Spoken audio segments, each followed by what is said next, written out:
Shalom, shalom, shalom, shalom, shalom, shalom. First and foremost, giving infinite praises, glory, and honor unto Yahweh Ba'ashem, Yahushua Ba'ashem, V'chakudash.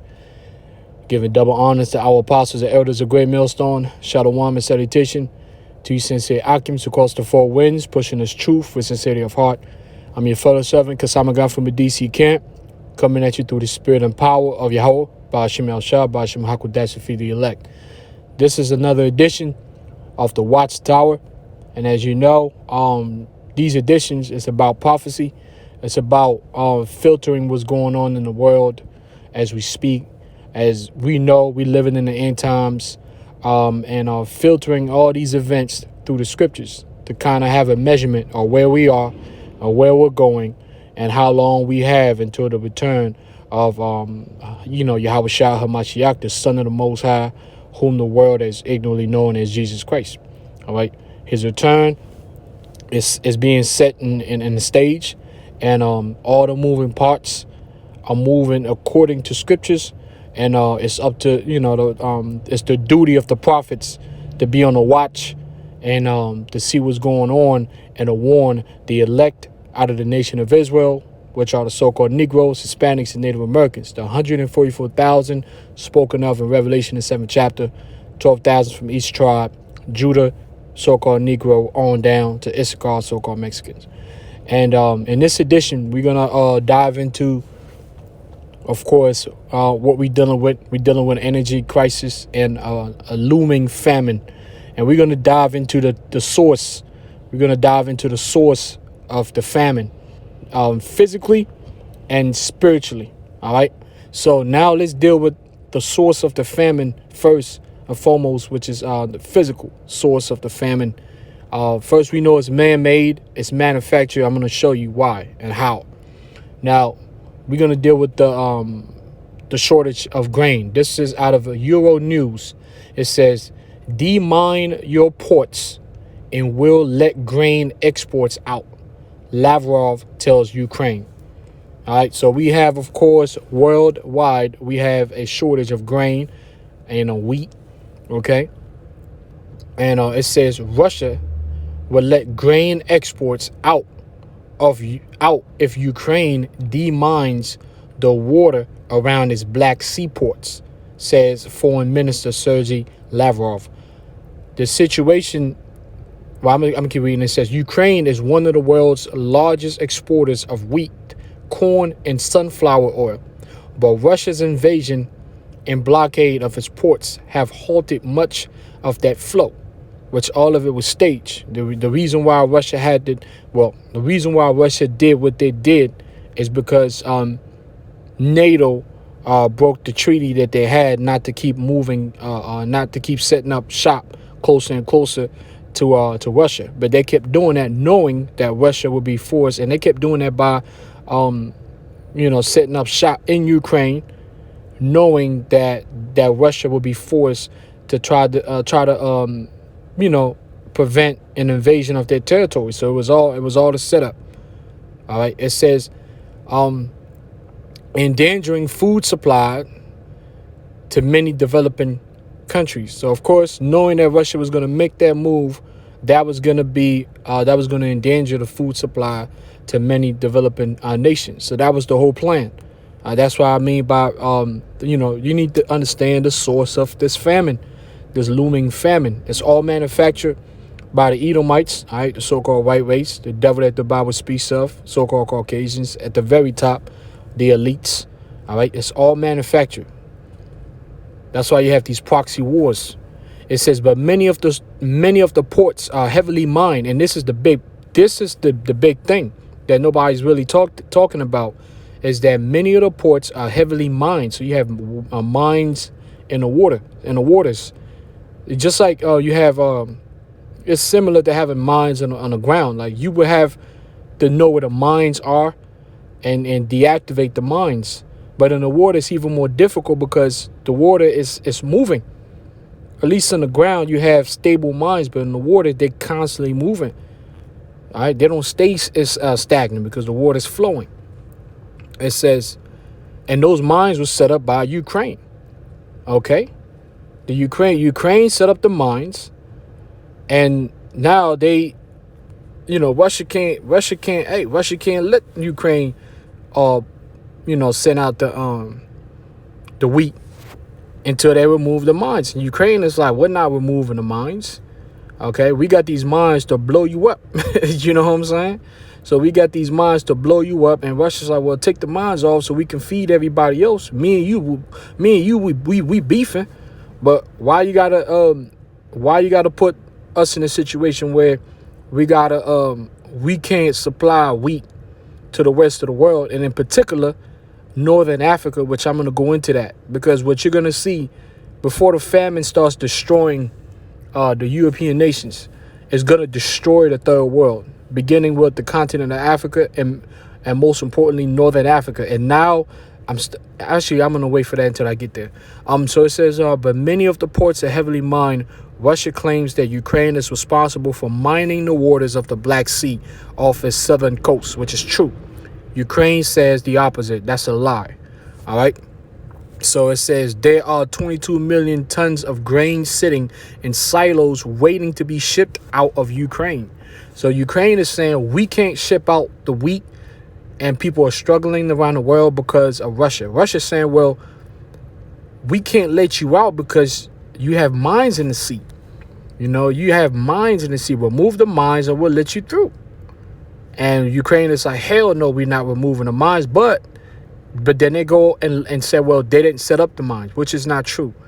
All right, the Ukrainian government set up the mines, and that's factual from for people that are on the sources on the ground. Now, if you believe and you listen to mainstream media, that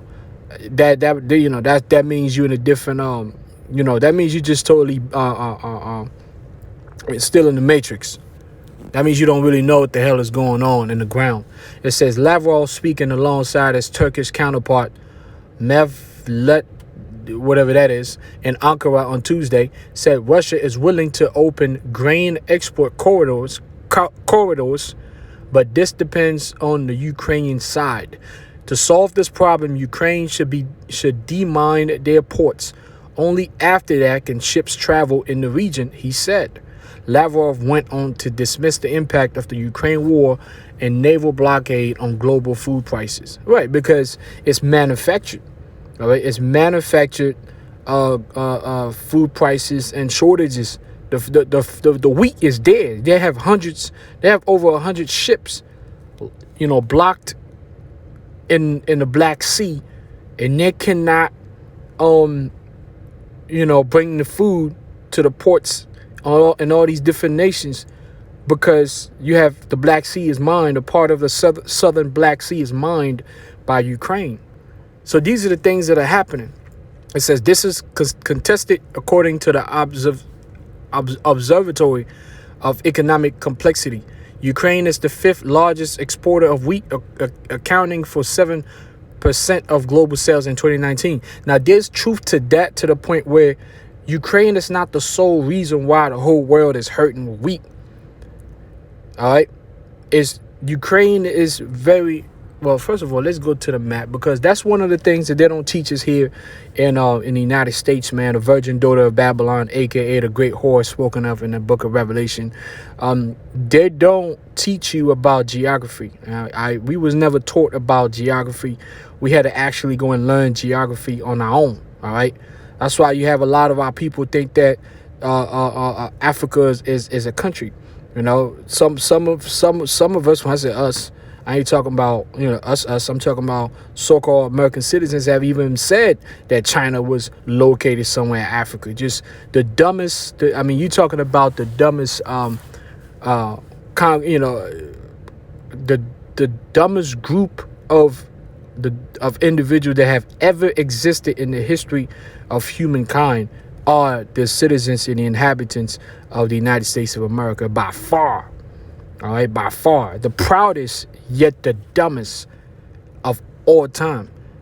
But the United States government, has done that so that they could be able to manipulate the people and all that. So we understand what's going on. It's been a major psychological operation or psyop that's been done on the people dating back to the 30s, man. So we get it.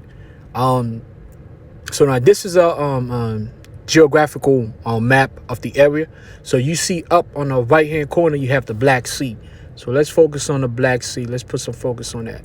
So you have the Black Sea, you have Turkey, all right, and you have right there next to, right above that green land that you see, right above the Black Sea, next to Romania, it's Ukraine. All right, it's that green land on the north of the Black Sea, and then you have that light green on the right hand side, which is Russia. All right, so now the Black Sea. This is the issue. This is what's going on right above on the southern, right on the southern part of the Black Sea. The majority of that area, and in the southwest is minings. So they have mines in the Black Sea. And the issue with that is the wheat that comes from Ukraine from above north will travel from the left, right, which is the east. All right. So we follow the east of the Black Sea.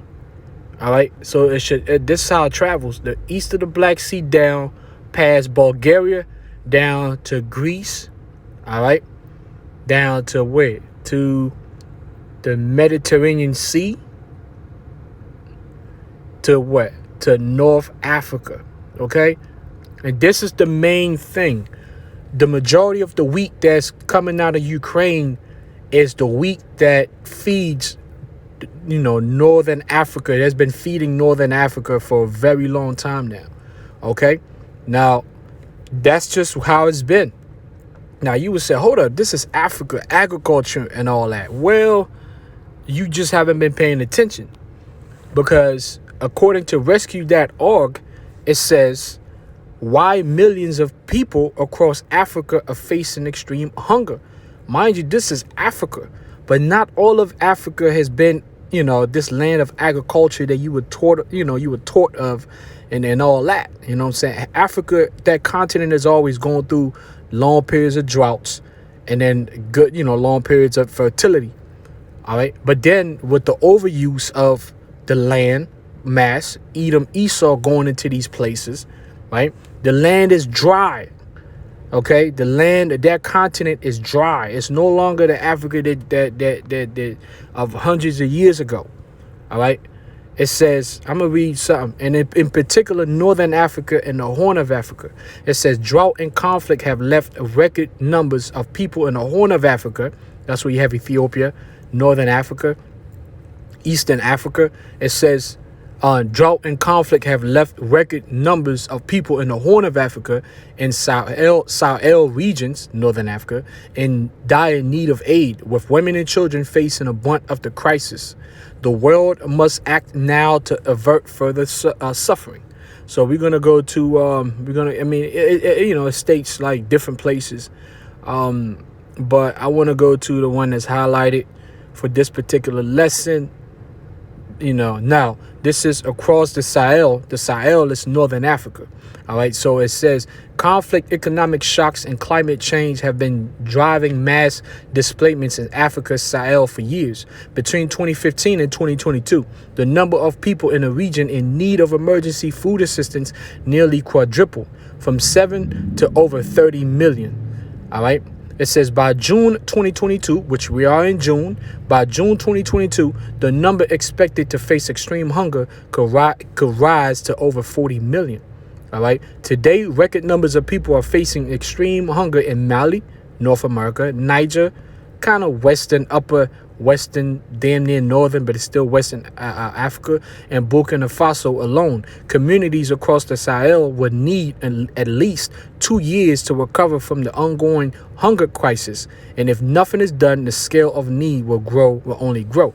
And then you have Mali, which is Northern Africa. Now, what just pretty much jumped at me in the spirit, first you got to understand, these are the reason why the agriculture and Ham, which is Khum, which is the land of the Hamites, the natural Africans. The reason why that land hasn't been fertile for a long time, not only is it the fact that Esau, well, the Most High did it, says punishment to Ham, but part of it is also sending Esau, right, and the European nations like France, Spain, Germany, Great Britain, the United States. All these nations have constantly used and overused those lands and those people, to the point where now Africa has been bled dry.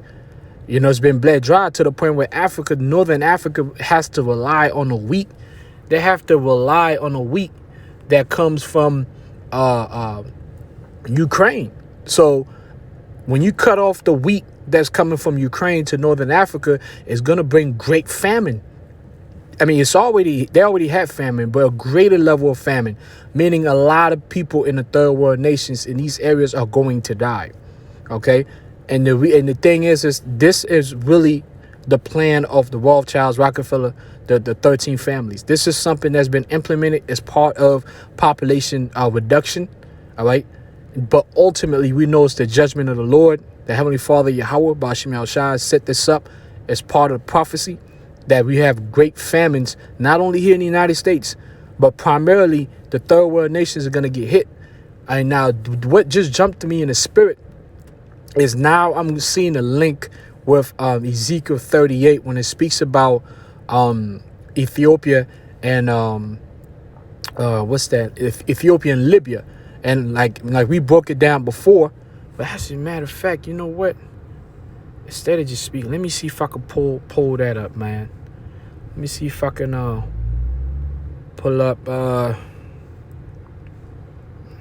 a matter of fact, let me see if I can just pull that up right here, Ezekiel. Because as I was speaking, I felt the spirit, kind of linked in my head. I was like, hold up. Ezekiel 38:5. All right, it speaks about the allegiance and the alliances of Russia, China, and Iran. All right. Well, Iran being Persia. Ezekiel 38:5. It says Persia, which is Iran. Not only Iran, Pakistan, India. Right. It says Persia, and then it says Ethiopia, which has been broken down already. Ethiopia right there is talking about Central Africa, all those lands, those nations in Central Africa. And it said Libya with them all of them with shield and helmet for the Third World War. And Libya is not talking about just the country or the nation Libya. It's talking about Northern Africa. If you look at the ancient map, Libya was the name of all of Northern Africa. And you see what's going on now. And I see the link now because I believe a lot of the leaders of Northern Africa are they're going to find out and they're going to understand that the reason why they have extreme famine in their nations, in their respective nations, is because the after effect of this proxy war that's taking place between Russia and Ukraine, the aftermath, the after effect of it is going to be great famine that's going to really decimate and bring a lot of death and destruction in Northern Africa, places in Central Africa. And I believe besides the deals that they've made with China and Russia just for development, they're going to see this demise and they're going to understand that the plot that's going on behind that. They're going to understand that this was a plot from NATO, the EU. That's why NATO made the move that they made, knowing that Russia would respond the way that they responded, knowing that with the mines being in the Black Sea, that would prevent the seas from providing food to Northern Africa, thus bringing about great famine, thus bringing about great death. All right, so this is all set up, and I believe that's gonna anger these nations, and they're gonna fully commit to siding with Russia, China, and Iran in this Third World War. So you're starting to see the link. You can see the link there. All right. So now let's go to Micah, because this is how Esau was able to drain the resources in Northern Africa and a lot of the places of Africa. Like I said, that land is no longer the same. It's been going through a drought. As we going into the end times, this is part of the end days. Most High bringing about drought in these lands. All right. So Micah 2:1, it says, "Woe to them that devise iniquity and work evil upon their beds. When the morning is light, they practice it because it is in their power It is in the power of their hand, and they covet fields and take them by violence, and houses and take them away. So they oppress a man in his house, and even a man in his heritage. And I wanted to read the NLT version because that's exactly what Esau did to the continent of Ham, to the point where now they have to rely on wheat. Especially the northern part of Africa have to rely heavily on places like Ukraine to provide wheat, which is crazy, right? Africa relying on Europe, well, it's not really Europe, it's Asia, but Africa relying on Asia for wheat. Like, how did that even come about? A lot of things, geopolitical, a lot of things have changed over the years, man. You just haven't been aware. Why are you sitting there lollygagging and bullshitting? A lot of things have been going on, and now it's coming to the forefront, and everybody all just bewildered. But the prophets of the Lord have been on it through the spirit and power of Yahweh Shem Shah.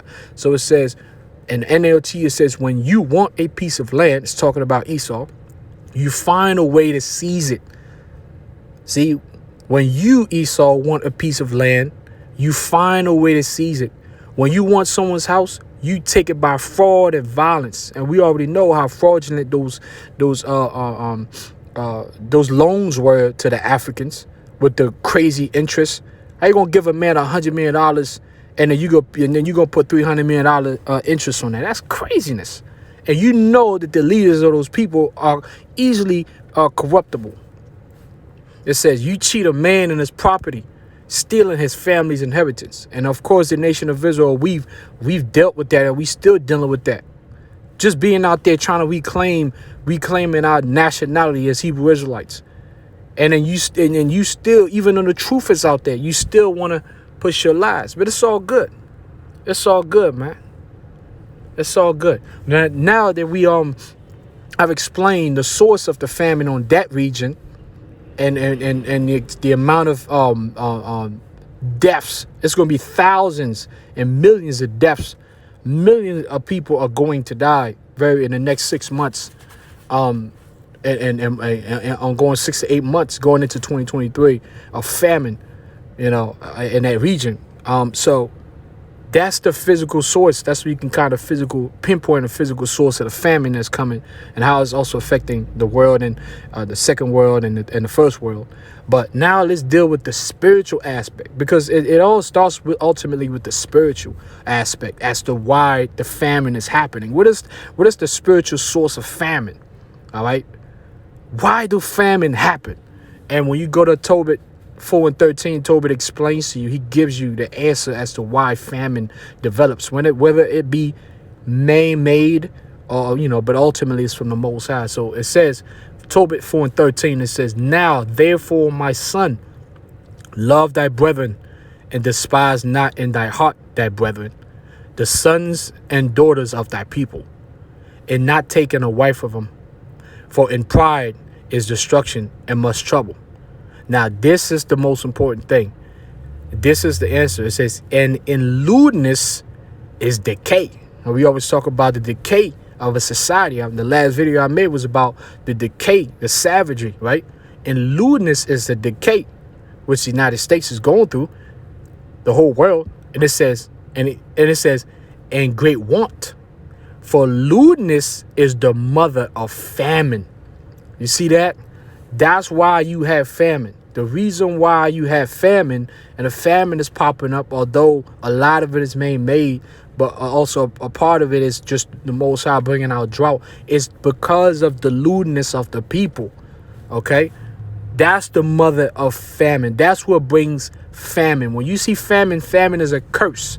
And it's a curse because the people, the inhabitants of the planet, and the inhabitants of these nations are in lewdness. All right? That's the mother of famine. You look up the word lewdness, it says what? Obscene, vulgar. It says sexually unchaste and licentious. Lewd behavior, evil, wicked. So a lot of it has to do with wicked lust. And all I got to say is we in June. All right? For the algo. We are in June. So again, the mother of famine is lewdness. Lewdness leads to decay. All right.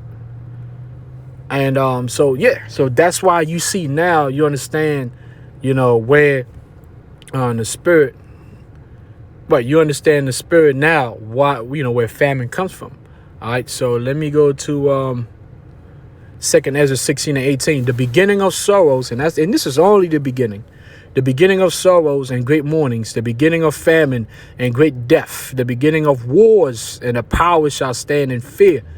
The beginning of evils, what shall I do when these evils shall come? All right, and those evils are right at the door. We're in the very beginning stages of it. All right, and the third world is meant to suffer first, and then the second world, and then the first world is also going to crumble. All right, so it's going to be a domino effect. It's set to be a domino effect.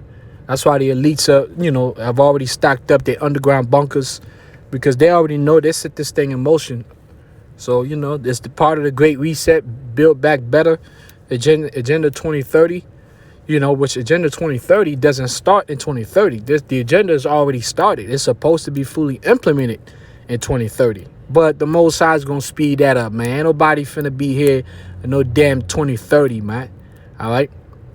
That's just Esau's delusion. Ecclesiasticus 39 and 29. Fire and hell and famine and death. All these were created for vengeance. So this is the vengeance of the Heavenly Father, Yahweh Ba'ashem Yahushua. All right? So let's go to the next one that I had. It was right here. And this is where I've always said that not only do this again, it goes back to where famine comes from, and the fact that it's the work of the Lord through men. This is Sirach of Ecclesiasticus 48 and 1. It says, then stood up Elias or Elijah the prophet as fire, and his word burnt like a lamp. It says he brought a sore famine upon him. So remember that's the time where they were bucking up against Elijah. So he had the Most High gave him the spirit. So he put a curse, which was famine, right? It says upon him, and by his zeal he diminished their number. You know what I'm saying? So you talking about diminishing numbers? That's exactly what's going on. What's going on now? The part of the judgment of the Lord, Yahweh Ba'ashem Yahushua, is the diminishment of numbers, meaning souls are going to have to be called back to the spirit realm, whether it be Israelite souls or all the nations. But the thing is the elites also have that mindset on the left-hand side, which is population reduction. All right. So they also believe in diminishing souls. All right. You had that guy, what's that Elamite, that Persian, his name is Guru Sad Guru over there in the Middle East. Everybody's talking about it. Sad Guru. He was out in the World Economic Forum, and he said, hey, man, listen, people want more souls. I want less souls. I believe there should be less souls. So you have that mentality that's going on, but it really ultimately comes from Yahweh Ba'ashem Yahushua. This is the diminishing of numbers. This part of the great judgment of Yahweh Ba'ashem Yahushua. All right? And I'm going to finish with this. 2nd Ezra 2 and 13, it says, go and ye shall receive. Pray for a few days unto you, that they may be shortened. The kingdom is already prepared for you. Watch. And that's what we're doing. We at the watchtower, because we know the kingdom is prepared. Yahweh Shah's already prepared everything, man. We just got to keep on watching and see how things develop, warn the elect, strengthen our faith, and, and pray, man, to pray that we get a chance of salvation, because it's only going to get worse from now on. It's only going to get worse. Kal Halam La Yahweh Ba'ashem Yahushua, double honors to our apostles, elders, great millstone, Shalom, salutation to you, says Akims, calls 4 winds, because I'm a guy from a DC camp. Shalom.